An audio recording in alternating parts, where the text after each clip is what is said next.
فائدہ دو قسم کا ہے، ایک فائدہ عارضی وقتی تھوڑے وقت کے لیے، یہ بھی فائدہ ہے، اس پر بھی اجر و ثواب ہے۔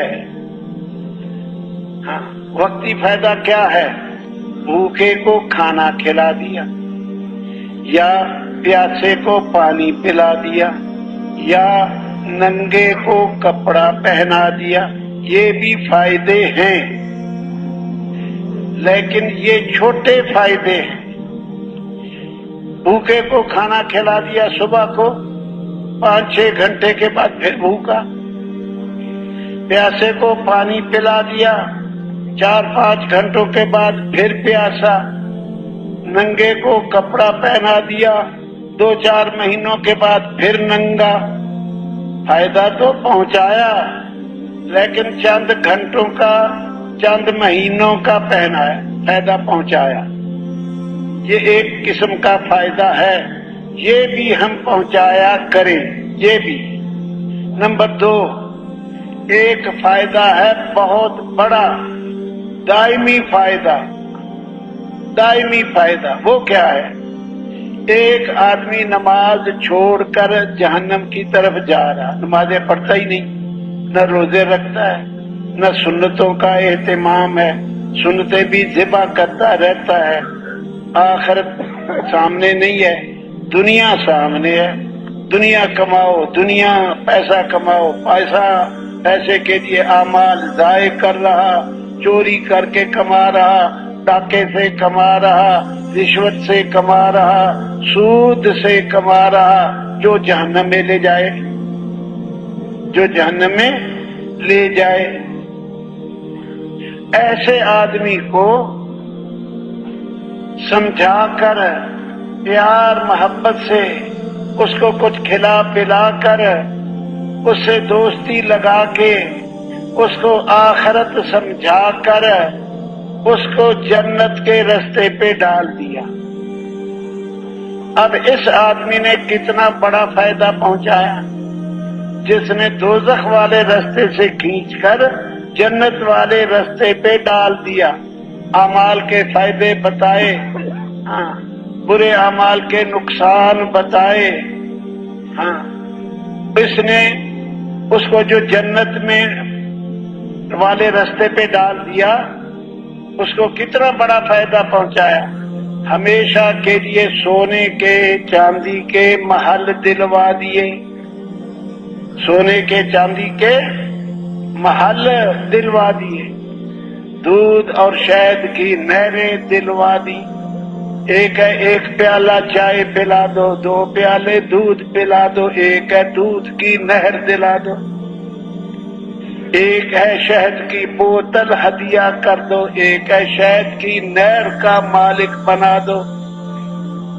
شرابن طہورا، پاک پانی کی نہروں کا وارث بنا دو، اور جنت باغات دلا دو، کیلے کے باغ، انگوروں کے، اناروں کے باغات، اس کو ہمیشہ کے لیے دلوا دیے، ہمیشہ کے لیے حوروں سے شادی کروا دی، حوروں سے شادی کروا دی۔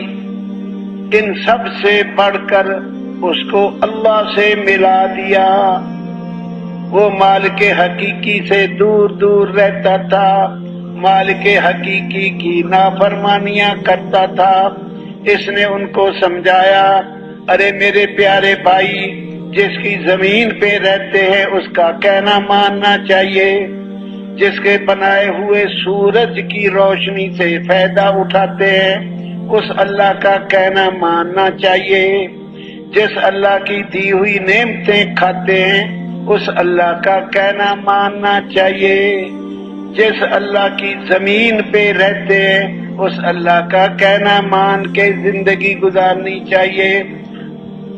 ایک دن قبر میں جانا ہوگا، ایک دن حشر میں اٹھنا ہوگا، گرمی ہوگی، کچھ اعمال ایسے ہیں ان کو بتا رہا، یہ دوزخ میں جانے والے کو سمجھا رہا۔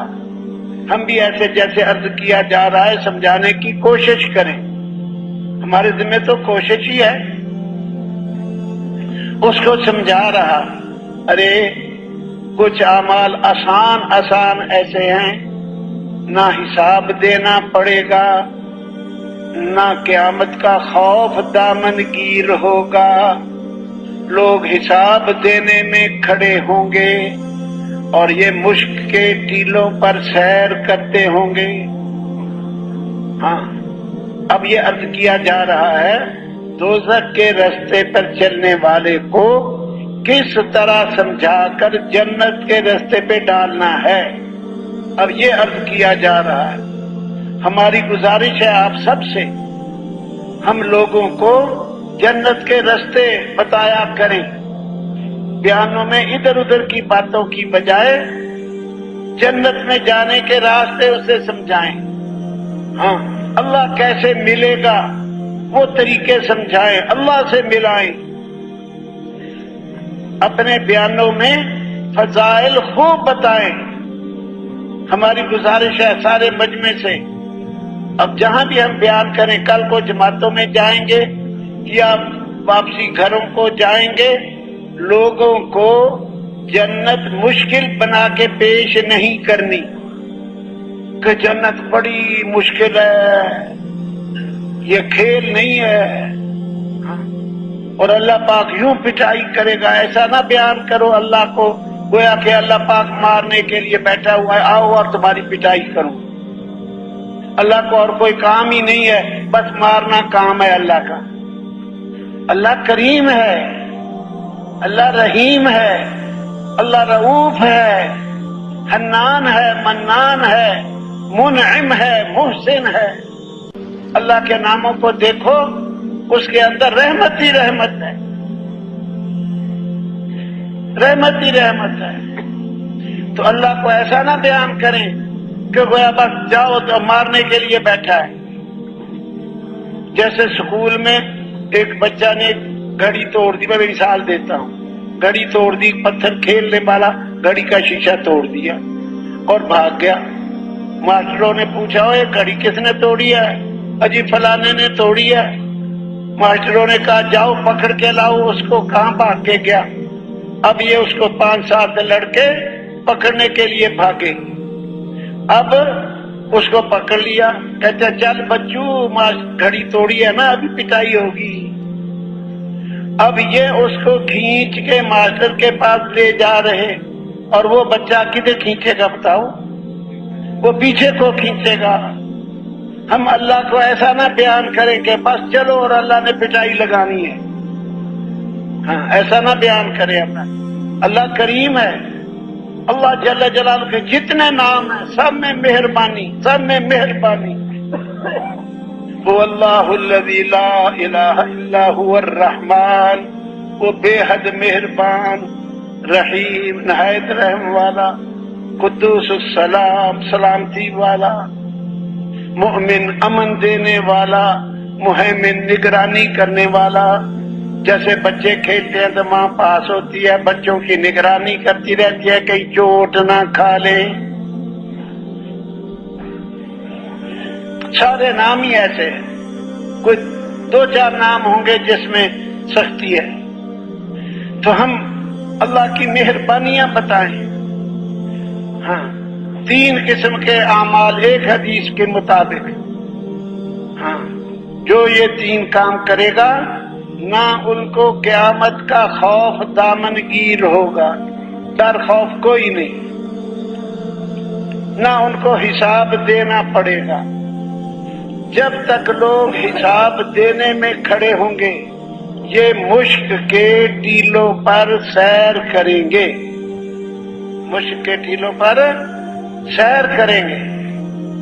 نمبر 1، جس نے قرآن پڑھا اور امامت کرائی مقتدی اس سے راضی رہے۔ قرآن پڑھا پھر امامت کرائی، مقتدی اس سے راضی رہے، مقتدیوں سے لڑتا نہیں تھا، جھگڑتا نہیں تھا، وقت پہ آتا تھا۔ ہاں، قرآن پڑھا اور امامت کرائی۔ اب آپ سارے کہو گے ہم تو اب امامت نہیں کرا سکتے، عورتیں بیان سن رہی وہ بھی کہیں گی ہم تو امامت نہیں کرا سکتے، ان کے لیے بھی راستہ۔ نمبر 2، جو شخص لوگوں کو نماز کے لیے بلاتا ہو اللہ کے واسطے، یہ سارے کر سکتے ہیں کہ نہیں کر سکتے؟ غریب آدمی کر سکتا ہے کہ نہیں؟ بیمار کر سکتا ہے کہ نہیں؟ بیمار ہے، چارپائی پہ پڑا ہے، گھر والوں نماز پڑھ لو، بیٹے تو اپنی دکان کے دائیں بائیں والوں کو کہا کر نماز پڑھو۔ جو شخص لوگوں کو نماز کے لیے بلاتا ہو، نہ حساب دینا پڑے گا، نہ قیامت کا خوف ہوگا، لوگ حساب دینے میں کھڑے ہوں گے، یہ مشک کے ٹیلوں پر سیر کریں گے۔ یہ چیزیں بتاؤ لوگوں کو تاکہ دوزخ والے راستے سے ہٹ کر جنت والے راستے پہ چلیں۔ نمبر 3، جو اپنے سے اوپر والوں سے اچھا برتاؤ کرے، اپنے سے نیچے والوں پر سے اچھا برتاؤ کرے۔ اپنے سے اوپر والے اچھا برتاؤ، بہترین، نہ حساب دینا پڑے گا، نہ قیامت کا خوف، لوگ حساب دینے میں کھڑے ہوں گے، یہ مشک کے ٹیلوں پر سیر کریں گے۔ اوپر والے کون ہیں؟ ماں، باپ، دادا، دادی، نانا، نانی، چچا، ماموں، پھوپھی، خالہ، بڑے بھائی، بڑی بہنیں، یہ اوپر والے ہیں۔ نیچے والے کون؟ بیٹا، بیٹی، پوتا، پوتی، نواسا، نواسی، چھوٹی بہنیں، چھوٹے بھائی، اپنے ماتحت، ان سے بھی اچھا برتاؤ کرے، اچھا سلوک کرے، نہ حساب دینا پڑے گا، نہ قیامت کا خوف لاحق ہوگا، لوگ حساب دینے میں گرمی میں دھوپ میں کھڑے ہوں گے، یہ مشک کے ٹیلوں پر سیر کریں۔